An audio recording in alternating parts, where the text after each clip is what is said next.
Hey guys, Tisha here, and we are back with another review of Sister Wives Season 8. Let me start off by saying, for some reason, when I decide to film, that is when everybody wants to be loud.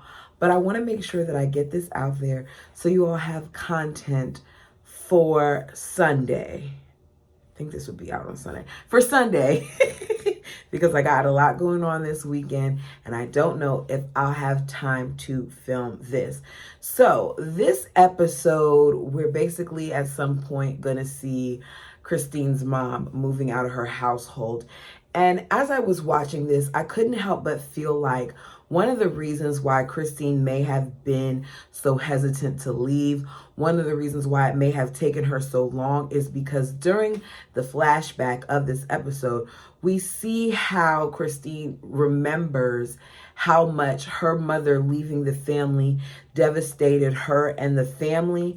And I'm sure that that would probably be something that played in her psyche as to what may happen when she thought about leaving Kody before. So we begin this episode with Aspen and Mykelti moving out because they're going to be living on their own. While watching this, I realized just how much of a hypocrite I am, because when I saw them moving out, I'm like, these girls are too young. Why are they living on their own in an apartment? They should be staying at home and all these other things. And I was like, Tisha, you did the same thing. My freshman year, I stayed on campus, and then I did not like the apartment that I would have been staying at on campus because I would have had to share a room with somebody, and I just didn't want to do that for my sophomore year. So myself and another friend got our own place off campus, and we signed the lease when I was 19. Like, I just turned 19. So I was like, oh, look at you being a hypocrite like the Browns. Anyways, Christine admits to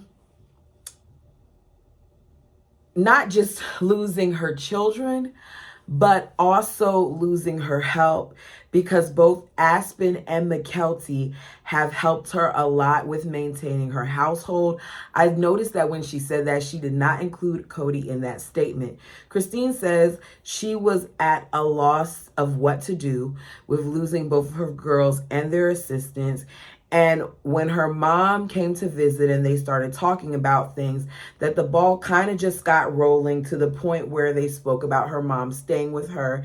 And now basically that's what's going to happen. So I just said to myself, okay, so was Christine not comfortable raising her children without assistance? Because how did you all go from this conversation where you're just talking about how much you're going to miss those girls to your mom coming to help assist you? It just seems like something was missing there. I initially thought it was because her mother didn't want to leave anymore, but there was a part of the live alone anymore, but there was a part of in the episode towards the end that she says it's going to be hard to leave all of my family that's here. So that makes me think like, okay, this had nothing to do with her leaving because she felt alone. She was leaving to help her daughter. Despite Aspen and Mykelti's previous challenges with their arguing and all these other things, we find out that they have now formed a better relationship. Mykelti said that they fought constantly between the ages of when she was 3 to probably when she was a junior in high school, but they're in a better place now. There were times where she broke several things, including Aspen's phones, and Aspen broke her laptop, and they threw things at each other like utensils and things of that nature, but now they are better. The fact that it got to throwing utensils, I was like, okay, these girls really at one point did not like each other. The boys then come over to help with the move, and we see automatically that Mykelti has significantly more things than Aspen. She's even joking around saying that she's a hoarder. Christine says that she thinks it's a 70-30 bad idea about them living together because they are so different. She didn't explain which was the bad and which was the good, but either way, she has some hesitation about it. Whereas the bird feels like they're going to have to master their different personalities in order for this to work. At this point, these two have been in each other's lives for at least 18 years. So I would hope that they have mastered that There are differences in personality and they've learned each other's quirks. So this isn't such a big deal. Either it's going to work or it's not, whether they're the same or they're different. In my opinion, you learn a lot about people when you room with them. For example, I know if I ever to agree to merge households, one of the things that I'm going to struggle with my boyfriend is how messy he is. It's just going to be a struggle, to the point where I often find myself when I go over there cleaning things because it's not to the standard of which I do things. So these are things that you have to consider when being a roommate. So we see them get everything into the truck. The family arrives at the apartment. They walk into the apartment. The girls say how as soon as they saw this apartment when they were looking for places that they fell in love with it. We see the family move the furniture into the home. And even though several of the boys are helping, it seems that Mr. Six-Pack and Pecs himself is struggling. I mean, to the point where he is panting like a dog. You know, the same way he said when he described how desperate these ladies were to get in the family. That's how he was sitting there from walking up a flight of stairs. And Hunter was helping him. Hunter was at the bottom lifting couches and all those other things. But Kody was the one struggling. Interesting, right? Mykelti and Aspen are doing this all on their own. They are paying for their apartment. The parents are not helping them with rent or anything like that. So they both say that they feel like they're growing up. Kody says, you guys are close, so you can come and visit. Aspen says, you can come and visit us too. Kody says, probably won't be doing that, but your mom will be over here all the time. And I was like, wow, your daughter just said you all can visit us too. And your response is that you probably won't be doing that. Once you're a certain age, it's clear that Kody wipes his hands of you. Even though he said otherwise in the beginning of the season, how you're my child and I'm responsible for you until you get married. That's what he told Leon that time. But apparently at this point, he no longer felt that way because the girls are inviting you to come and you're saying, I probably won't come. Christine and Kody leave, shuts the door. As she's standing outside, Christine starts crying. He does embrace her and he says they're close to home. It's not like in Utah. They're just big girls now. Christine says that it's hard to go. It's hard to see them out on their own. She's going to worry about them because it's two ladies staying in this apartment. But she is proud of them because they have grown to be lovely ladies. As I'm sitting here watching this episode, I think about how these parents kept talking about the importance of these homes, and having these homes so the kids can grow up. And at this point, it's season 6. Wait, no, it's not season 6. Didn't I just, let me scroll up and see. Oh, it's season 8. It's season 8. And we see that 5 kids have already left out of the home. So really, were these homes about all of the kids or was it just about the parents? Because they're not wasting any time to vacate. Christine says that she's going to miss Aspen's calming influence, how she calms her down, how she calms down the household. And she's going to miss Mykelti's enthusiasm. They both see themselves living together through college and maybe even eventually after they graduate, which is nice. End of that segment. We then have Annie. So it's time to go to Utah to get Annie, Christine's mom. Janelle feels that it's going to be good for Annie to be close, but it will take some getting used to, and as far as working out the kinks with both her and Christine being in the same home. She can't go to Utah with them because she does real estate and most of her clients come in on the weekends. But she will be the one who has Truly in Savannah.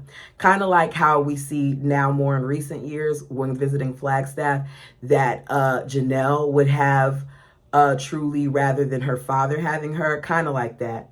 Janelle sees having Truly as a culture change, but she's excited to have her. I just don't understand how these kids didn't even sleep over at each other's house, that Janelle is so like concerned about the change of it when it's just a weekend and it's just Truly. Like, how much more effort does it require? I think about when we left New York and when we moved to New Jersey. And I was away from my first cousins. I used to see my first cousins all the time. And it got to the point where, okay, we would go at least twice a month to New York to go see my cousins. And I remember very distinctly going to my uncle's house and all of us piling into my cousin's room and sleeping over. Like, we did not want to, I was supposed to stay at my grandmother's house, and I didn't want to go to my grandmother's house. And then it would turn into a thing where all of the cousins, the first cousins, were over there because we all wanted to be together. So I'm thinking, like, you all stay in this cul-de-sac and you don't have a bunch of sleepovers with the whole family. It just seems weird to me. I don't understand how a sleepover of this sort would just truly is a culture change. Sometimes the family tells on themselves without realizing they're telling on themselves. So for this trip to get Christine's mom, they want to bring Aspen's car, Mary's car, and 2 vans. I told you before that the Browns complicate everything. And then we find out that when they're coming back, they'll basically have a moving truck, 3 minivans because Christine's mom has a van, and then 2 more cars. He says 6 vehicles and they only need 3. And I'm going to have to agree. I didn't feel like they needed that many vehicles. But then I also saw that they had luggage and all those other things too. And you do want to be comfortable. So then I was like, okay, well, maybe I kind of get that. I feel like they could have alleviated a lot of this if they just got the largest moving van possible along with the hutch, as well as gotten one of those 15 passenger vans and somebody could have driven a car. That way you don't have to have all these extra vehicles. Kody, Mary, and Christine are having a disagreement about how many cars they should be taking. Kody has a habit of talking to his wives like they're children, and it infuriates me. And he kind of did this in this scene when he was talking to Mary and Christine. He says, and I quote, "Can you coordinate this without me trying to explain it all? Can you call Aspen and find out if she can drive her vehicle or whatever?" It's quiet. Neither one of them are saying anything. He says, "Do you understand what I'm saying? It's very simple." Once again, who is he talking to? Do you understand what I'm saying? It's very simple. Don't talk to me like that. There's a way of getting your point across without being snarky or condescending or speaking in a tone of which you feel like I don't understand the words that are coming out of your mouth. He says to Mary, "So how many total people are going?" Mary says 13. He says that he doesn't see the purpose of taking extra vehicles. I'll be honest, I didn't at first either, but once they kind of explained it, I kind of got it. So either way, they need the vehicles. The smart thing to have done would have did like what I said earlier, but whatever. Mary says that one of the reasons why she needs to bring her vehicle is because she's bringing it for Leon, because Leon's license tags or whatever need to get switched out. And rather than just mailing them or whatever like that, she's going to leave her car with Leon and take Leon's car to get that taken care of. I think a simple vehicle registration with the VIN number and all that stuff would have been able to do this, but maybe I don't understand what they're talking about. If you do, please let me know down below. He walks off as Mary is talking mid-sentence and says, "Let's just take the extra vehicle." And this is where Kody is once again wrong. Why are you walking off when your wives are having a conversation with you, talking to you currently, and you're the one who called this little meeting? It's rude.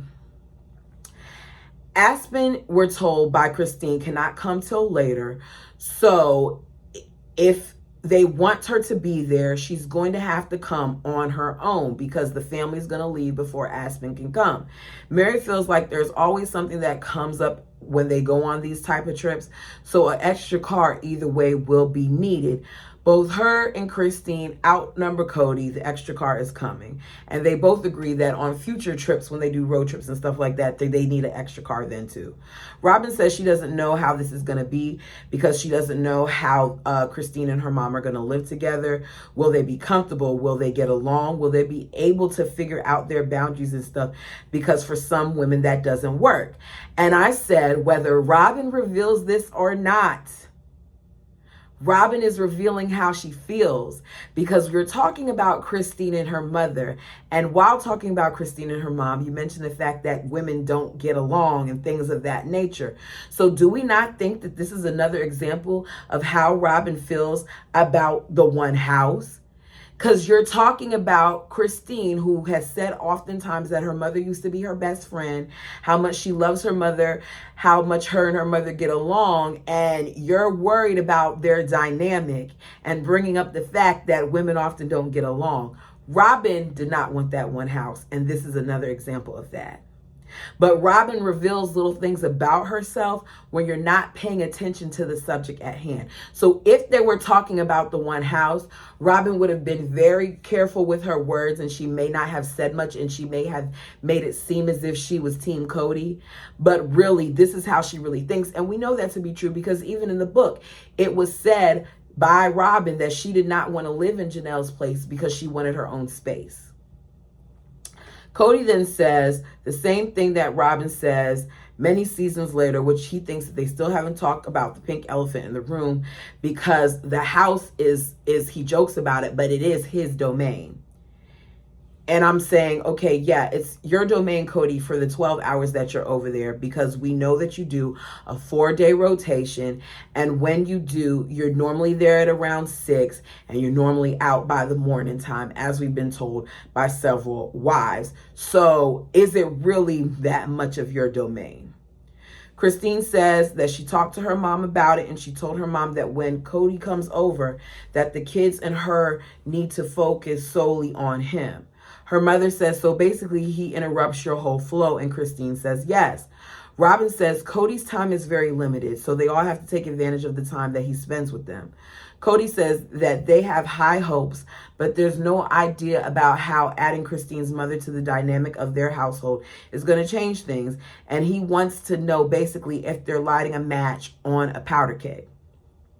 Christine says that as she's sitting here looking at this, it's hard moving her mom, because to her, plural marriage represented the family, the ability to raise not only her kids, but her sister wives' kids, and having them help her raise her own. And because of how busy everyone is, and because of how things are now, that they have not been able to do that in Vegas. Yet another example of Christine letting us know about their current state and being honest that they were not spending a lot of time together working on that one family concept that we kept hearing about when they did that whole commitment ceremony. This family, to me, spent significant time together when it came to filming. Once the cameras are down, I think that they stop. So she says to Robin, it was very, very difficult for me when you got a babysitter, because my thought was, why am I not good enough? Why aren't we good enough? Why don't you trust me with your kids? Why wouldn't you ask me first? Their response to that is, Mindy is our niece and she has a teaching degree. She wants to be a substitute teacher. She wanted to move to Vegas. And because of all these things, we thought it would be best for her to take care of the kids while we all work. And I just want to know, where is Robin working? Y'all are not putting that much time into the Sister Wives closet, because if you were, it would be better than what it is. Sister Wives does not even have that much sales. So why did you need a nanny? Christine said that she was thinking maybe she doesn't want a relationship with me, and this completely broke her heart. And Robin is like, are you serious right now? While Kody is sitting there with his head down. Robin claims she couldn't ask for that type of help from her because they all work the same hours doing this business. And I'm like, y'all really keep talking about this business, but y'all aren't working that many hours. So she said this is why she asked her niece to take care of the kids. Kody says either way, this is a win-win situation, because you know at no point is Kody going to acknowledge Christine's feelings. But they no longer have what they have in Utah, and it's bothering them, because even Mary speaks about how their relationship has changed and how she's a lot closer to the older kids than the younger ones, that she feels like she doesn't even have that bond with the younger ones, and she doesn't know if it's because they've been separated more or what, but it's just not there. Robin then talks about, because she doesn't acknowledge anything that anybody says, much like her husband. And she says, if I'm struggling with a sister wife and I see them do something for my kids, it softens me up and it melts my heart. And that makes me love them more. Your love shouldn't be conditional on what they do for your children. You're not addressing the problem at hand. What the hell does that have to do with the fact that these ladies say that y'all are no longer operating as one family? Christine feels like having her mom there is a representation of how she's kind of given up hope for the fact that they will go back to that one family concept, because they're no longer relying on each other. And now she's relying on her mom. And the bird takes this opportunity to begin crying and makes it about her, saying, I hate when you guys say that this is over and that isn't over. It's not over, you guys, and starts crying. She doesn't like it when they point out how different it is. Janelle doesn't relate, apparently, to what Mary and Christine are saying, because in her eyes, it's just good to have a grandma there and to help. And I'm like, okay, Janelle, here you go once again, showing me why I'm getting irritated with you, because you show these little glimpses of how you always played the middle, how you always made sure that you didn't ruffle Kody's feathers, okay? Kody doesn't see the big deal either, because he says things change and it's not always going to be the same. We're being grandma into this too. Once again, not acknowledging at this point either one of his wives' feelings, because two of them had said this. So we see Annie. Annie is excited. She says as a child she loved polygamy. At 14, she was told not to date, but God would reveal who her mate should be. So as early as 14, she found herself praying for her husband. She says she got married at 17, and when she graduated from high school, she was 17 and 6 months pregnant. She was the first wife. After 11 years of marriage, her father-in-law told her husband that it was time for another wife. He recommended the person across the street. Christine was 5 years old at this time. They got married, and after they got married, Christine's mom's relationship went downhill. Christine's mom says that they were great as moms because it was easier, but the other parts of it did not work for her. She said that she was terrified, but she knew that she needed to leave because she began to hate her life. Christine says that despite everything that happened, a year before she left, she could see that it was coming, that her mother left her dad, her faith, and it wrecked her world. During the divorce, the younger kids, the girls, went with her mother, and the older kids that were left stayed with the dad, especially one of her brothers. Her mom struggled with feeling that she would go to hell just because she no longer believed it. And I said, imagine how much her mother had to bite her tongue when she no longer agreed with this or believed in it, yet she saw that her daughter married and got into it. So as soon as Kody's mom walks in, because after she tells her story, they begin to do the moving thing. Kody walks in, and Annie immediately sees how stressed out Kody looks, and she embraces him and hugs him. Kody's energy at times is very off-putting. I personally could not do it. She says that Kody does this thing where he's just like,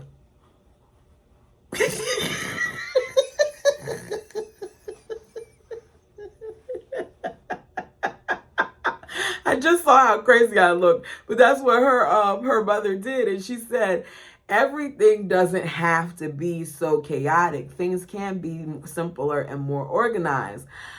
As they're talking, you see in a clip Logan saying that he worries about Grandma Annie and Kody because they're both very opinionated people, but they do have a mutual respect for each other.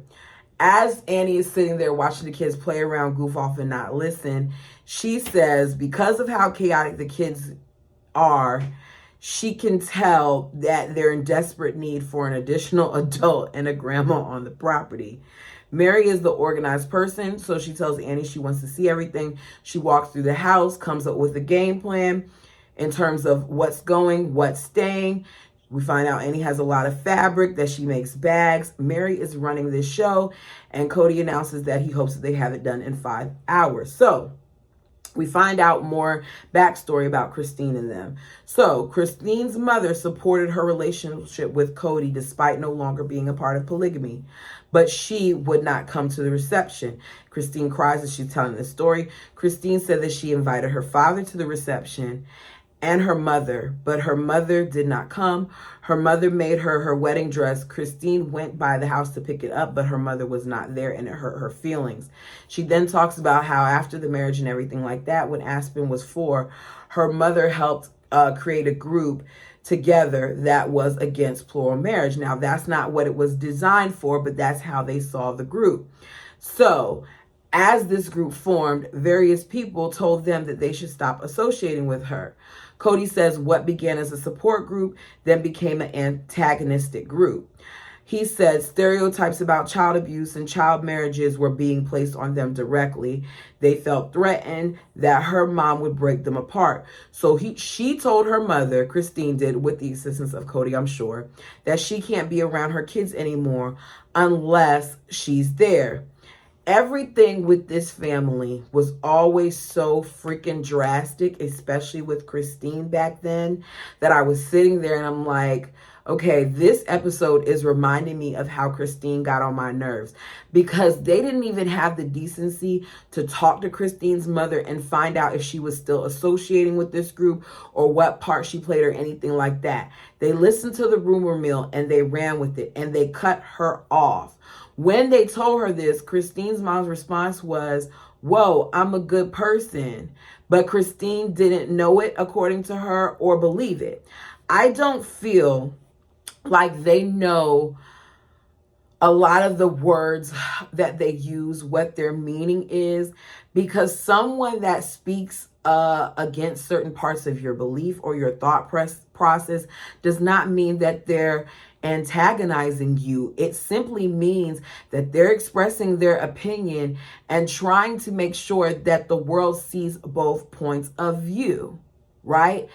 We have an exchange here. I talk here, I give my commentary, and you all, hey y'all, put your comments down below, which I request all the time, because one of the things that I love is seeing the way that you all feel about things.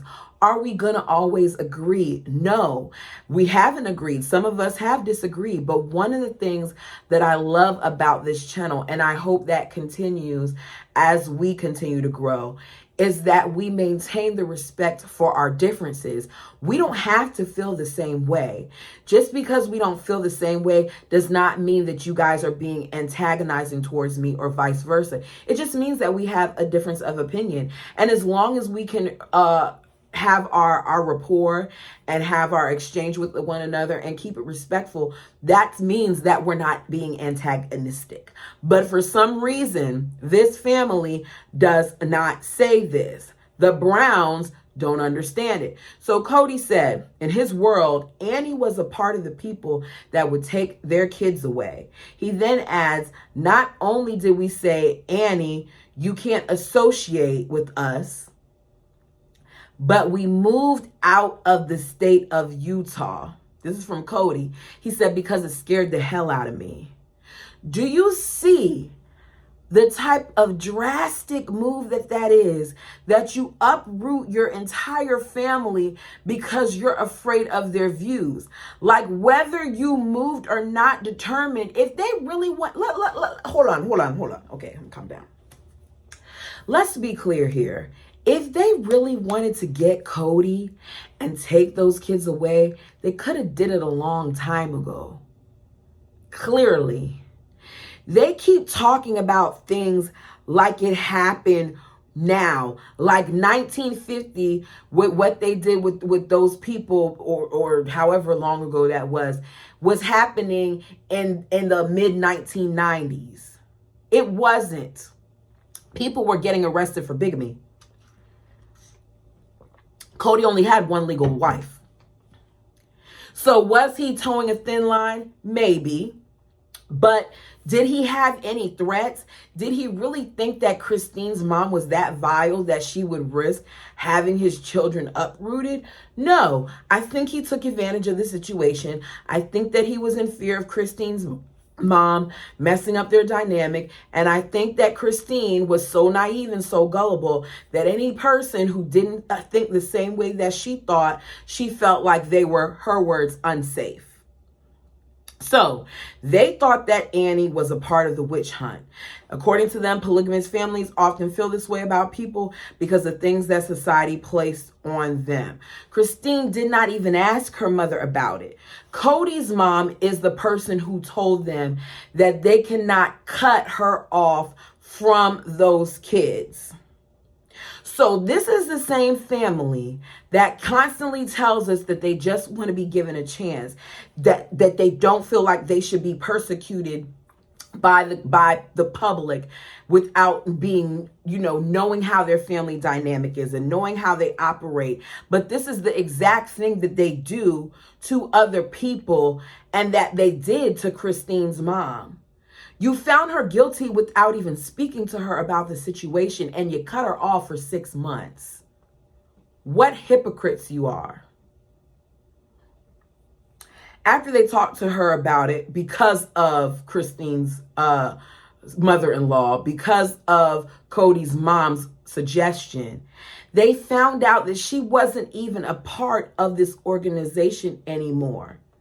She wasn't anti-polygamous. Annie said that she shortly broke away from the organization because it went from being a place where they were supposed to be supporting each other to the direction of the other head of the group, who was very angry at the time, and she didn't like the direction that it went. So they stopped talking to her without even knowing the facts. I don't know what Bible they read, because I hear that they do a little bit of different things. But in the Bible that I've read, one of the things that it talks about is if you're offended by someone, that you're supposed to go to them, let them know what the situation is. If you all can't come to some type of conclusion, then you pull in another party. At what point did they go to the person that they thought offended them? But y'all want to talk faith, and not operate in what you're trying to show us that you supposedly do. Robin told her mother about them moving Annie this weekend, and her mother basically says how, Robin, you didn't ask me if you wanted me to do that. And Robin says that her mother is jealous that Annie gets to move in and live with Christine. And I'm just sitting here thinking, like mother, like daughter. So your mother feels like she should come and move to your home and help you with your kids, even though she has a whole husband. Interesting. Robin says Alice's end goal is to be able to live with her grandkids. Kody says that at this point, they opened up something and now all the moms are thinking about it, and Kody does not want it. Kody tells her it's time to say goodbye to her home, and Annie starts crying. She says it's hard to leave all of her family in Utah, but she's excited to be with them in Vegas. She didn't do this move because it was something that she necessarily wanted to do. She did this for her daughter. She did it to help her daughter. And I want to know why Christine couldn't handle at that point 4 children on her own. It just, I'm looking at Christine a little side-eye now. Like, you were okay with your mom, because it was told to us that it was because her mom didn't want to be alone. But she says it's hard for her to leave all of her family. So she obviously was not alone. She says that her biggest challenge is probably going to be finding a quiet place in the house because the family is crazy and they're loud. I just feel like Annie go to Mary's. Kody leaves her alone in the house to give her plenty of time to say goodbye. He said don't rush, which is nice. She then says that they'll be safe with each other because one of the things that she likes about her and Christine's relationship is that they can be honest with one another. And that is the end of this episode. You all, let me know your thoughts and opinions down below. If you have not done so already, please like the video. It does help me in the algorithm. We are on the road to 1,000 and we are getting closer and closer by the day. I say this sometimes in the videos, and I want you all to know that I am so appreciative of the time that you take out to listen, to hit that thumbs up button, and to comment. It means a lot to me. I really have appreciated how things have changed over the most recent months. It's crazy to me. I've been doing this for a few years now, but recently my numbers have just been like, ooh, chef's kiss. Thank you so much. And until tomorrow.